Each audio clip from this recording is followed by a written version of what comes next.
Bienvenidos a Perspectiva TV, un espacio en el que analizaremos toda la estadística, toda la información y todos los hechos económicos que impactan a las empresas del Ecuador y del mundo. Específicamente el día de hoy vamos a analizar la gestión comercial y el marketing. Para ello hemos invitado al profesor Vicente Font del IES Business School de la Universidad de Navarra en España, quien es un experto en este tema y además dirige la cátedra en el IES sobre el tema de marketing y gestión comercial. Además hemos preparado una serie de estadísticas sobre qué tan importante es el consumo en la economía nacional, es decir, en el Ecuador. Acompáñenos después del corte.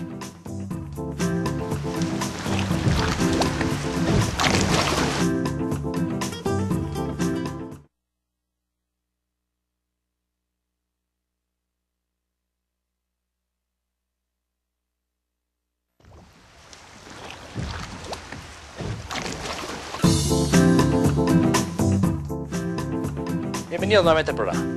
Vamos a analizar estrategias de marketing a nivel mundial y en el Ecuador. Antes de comenzar con el tema de estrategias, nos queríamos enseñar algunas cifras económicas sobre el tema del consumo en el Ecuador, porque esto es importante. Fíjense ustedes el consumo de los hogares en el Ecuador, cómo ha evolucionado en los últimos 13, 14 años. En el año 95 teníamos casi 14.000 millones de consumo dedicado por parte de los hogares, y si ustedes se fijan la tendencia hasta llegar al año 2008, es decir, actualmente tenemos 32.000 millones. Claramente se ve que ha venido creciendo a lo largo del tiempo, pero sobre todo ha venido creciendo desde la época de la crisis del año 99-2000, cuando hubo una caída del consumo de los hogares, y de ahí en adelante con la dolarización, la estabilidad económica, una baja inflación y un crecimiento del PIB en general, pues entonces el consumo de los hogares comenzó a crecer. Esto es extremadamente importante para la economía. Fijémonos en otro tipo de estadística, la variación del PIB, es decir, cuánto crece el consumo de los hogares año en año. Si ustedes se fijan, por ejemplo, hay dos cifras que saltan a la vista. En el año 99, cuando hubo la crisis económica en el país, el consumo de los hogares cayó en 32% de un año para otro.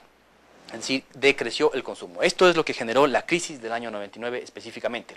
Los hogares dejaron de consumir y eso es lo que pasó en la economía del Ecuador. Después, lógicamente, hubo un crecimiento muy alto en el año 2000-2001, una vez que se adoptó la dolarización. Y el tema es que, claro, cuando uno está en el fondo, lo único que puede hacer es salir hacia arriba.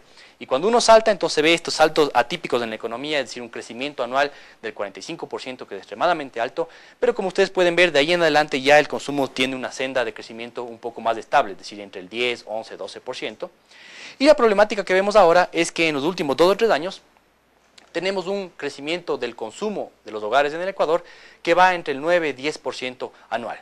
¿Es esto malo? Pues bueno, no es extremadamente malo, pero sí vemos que hay una caída con respecto a lo que teníamos en el año 2000, 2002, 2003, 2004, es decir, que crecíamos al 13, 14% anual. Esta cifra última del 9% en el año 2008 hay que medirla con cuidado, porque son cifras provisionales todavía del Banco Central.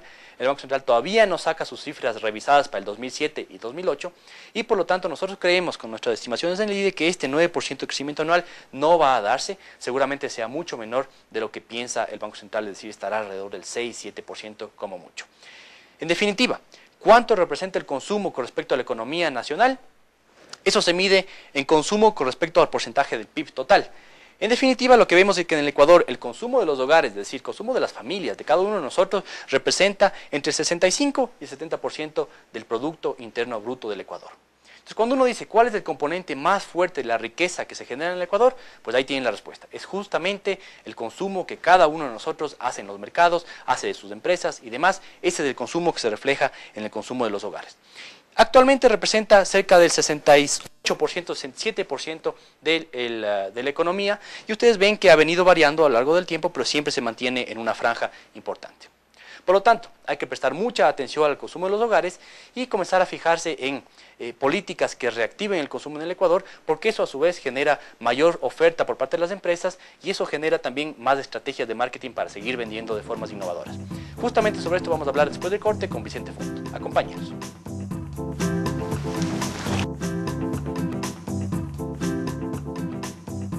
Bienvenidos nuevamente al programa Perspectiva TV del IDE. Como habíamos anunciado antes del corte, nos encontramos con el profesor Vicente Font del IES Business School de España. Como ustedes conocen, el IES es una de las universidades más prestigiosas de Europa y del mundo, así que es un privilegio estar con Vicente esta mañana aquí en el IDE. Gracias, Vicente, por estar aquí con nosotros en tu agitada agenda en Ecuador. ¿Sí? Muchísimas gracias. Gracias a ti por estar con nosotros. Encantado de estar aquí. Gracias, Vicente. Pues bueno, lo que quisiera conversar contigo, Vicente, es cómo ha evolucionado el concepto este del marketing desde los últimos 10 años, no sé, en la práctica. Es decir, antes hablábamos solamente de las 4P, después evolucionó hacia las 5Cs y una serie de cosas y demás, y ahora estamos hablando de marketing relacional, de branding. ¿Hacia dónde va el concepto de marketing? ¿Qué es lo que está tratando en este momento en el mundo? Bueno, hay muchos temas, porque como ustedes saben muy bien, el tema comercial consta de muchísimas variables. Un estudio que se hizo hace unos años en Estados Unidos, intentando descubrir cuáles eran las variables que influían en que una empresa fuese bien o mal, entendiendo por ir bien o mal, pues que ganase más dinero, que tuviese una aparición de mercado, llegó a la conclusión de que había al menos 85 variables importantes para decidir si una compañía o para influir en la marcha de una compañía. O sea, nos quedamos cortos con las 4P, las 5C, las 5 no sé qué, ¿no? Exactamente. Sí. Entonces, lo que se va viendo es que no solamente además las variables independientemente son importantes, sino que además los grandes éxitos o algunos de los grandes éxitos de las últimas épocas han sido promovidos por empresarios que han juntado algunas de estas variables y han montado negocios a base de aportar al mercado una combinación de dos variables que podían parecer un poco contradictorias. Sí, sí. Un ejemplo es muy conocido a nivel mundial, es la empresa IKEA, que es una empresa que comercializa muebles, que lo que hizo fue combinar el mueble de diseño con un precio bajo. Hasta ese momento la mayoría de los muebles de diseño eran caros. Claro. Entonces este caballero se lanzó a probar, a ver si era capaz de combinar dos temas que eran un poco incoherentes, en contra de la teoría de marketing clásica, de que todas las variables tenían que ser coherentes entre sí y coherentes con la estrategia de la empresa. Entonces este señor hizo la low cost, que está no tan de moda, pero una low cost mezclada con diseño. Claro. Le salió bien y hoy pues es uno de los puntos de referencia más grandes del mundo, ¿no? Sí. También lo interesante en el marketing es que, aunque usted esté en un sector distinto al de IKEA, también puede aplicar la misma estrategia y a veces también le sale bien. Hay un tema ahí, porque muchos empresarios dicen, cuando uno presenta en clase las estrategias de Dell, de IKEA, de Microsoft y de las grandes empresas del mundo, dice, bueno, pero esas son las grandes, ¿no? Tienen una gran cantidad de dinero para desarrollar estrategias comerciales y yo soy una pequeña empresa en el Ecuador. ¿Cómo logro equiparar mi presupuesto pequeñísimo con respecto a los grandes? ¿Qué hay ahí atrás? Bueno, yo les animaría, porque España era un país, o es un país relativamente pequeño, relativamente pobre, no muy desarrollado. Sí.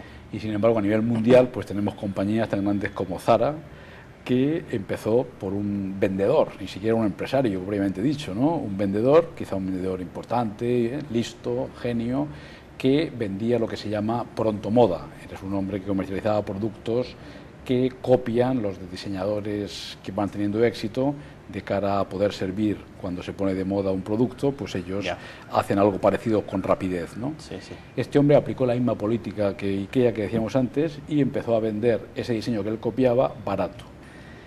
Empezó siendo una cosa muy pequeña, podía perfectamente haber sido el origen ecuatoriano o de cualquier país pequeño, y sin embargo hoy es una empresa a nivel mundial.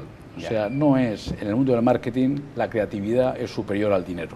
Los grandes éxitos comerciales a veces surgen de empresas sin muchos medios económicos, aunque sí que es verdad que muchas veces acaban en manos de grandes empresas. Claro. Pero bueno, eso es bueno también, ¿no? Desarrollar un negocio y que después te lo compren en muchos millones de dólares, pues bueno, también puede ser una estrategia para sobrevivir, ¿no? Y para seguir adelante, ¿no? Aunque la gente como IKEA y como Zara han tenido la suerte de montar sus negocios en una época donde había en el mundo suficiente dinero como para poder ellos salir a bolsa y poder convertir negocios de ellos personales en grandes negocios sin necesidad de tener que venderlos a grandes compañías. Claro.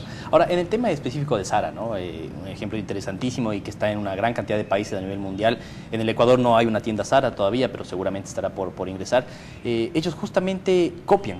Es decir, ¿dónde está la diferenciación de ellos? ¿En el precio, en el low cost? La diferenciación ¿qué más? Es que ellos intentaron vender ese producto copiado barato, no caro.